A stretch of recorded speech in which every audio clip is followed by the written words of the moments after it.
லதஜ்தன்ன அஷத்தன் நாஸி அதாவா.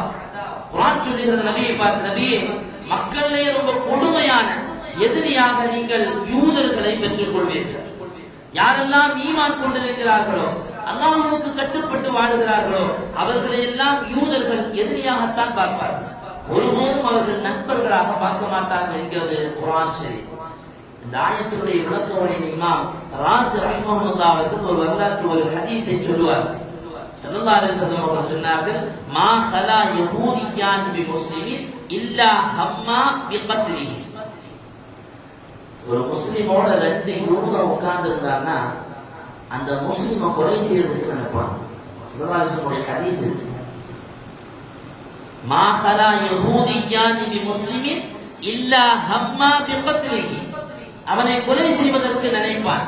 வமத்ஹபுல் யஹூதி, யஹூதியுடைய style என்ன தெரியுமா? அவன் அடுத்தவர்களுக்கு துரோகம் செய்து கொண்டே இருக்க வேண்டும்.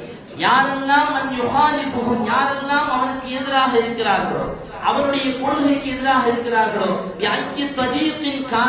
அப்படி அவருடைய கொள்கைக்கு எதிராக இருப்பவர் இந்த புவியில் எங்கிருந்தாலும் சரிதான், திருவிழாங்கோட்டில் இருந்தாலும் சரிதான், அல்லது இந்தியாவுடைய எந்த முறையில் இருந்தாலும் சரிதான், அவர் உலகத்தில்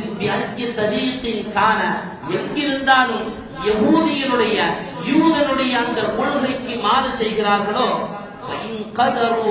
அவர்களை கொலை செய்வதற்கான வாய்ப்பு ஏற்பட்டால் கொலை செய்வார். இல்ல அவருடைய பொருளாதாரத்தை சொல்றார். ஹதீஸ் அவருடைய பொருளாதாரத்தை சொல்றார். இமாம் ராஸி ரஹ்மஹுல்லாஹ் பெருமானார் ஸல்லல்லாஹு அலைஹி வஸல்லம் ஹதீஸுக்கு கீழாக அடிகுறிப்பிடுகிறார்கள் அவர்களுடைய ஸ்டைலை பற்றி. அவன் யாரையெல்லாம் எதிர்க்கிறானோ அவனையெல்லாம் அவனுடைய பொருளாதாரத்தை சுரண்டுவான் அல்லது திருடுவான். தந்திரத்தை உபயோகப்படுத்தி, சதிவேலையை உபயோகப்படுத்தி, குரோதத்தன்மையை வெளிப்படுத்தி அவர்களை அழிப்பதற்கான வழி என்னவெல்லாம் உண்டோ அதையெல்லாம் யூதன் செய்வான் என்கிறார்கள் இமாம் ராஸி ரஹ்மஹுல்லாஹ். இதுக்கு மேல என்ன சொல்லணும்?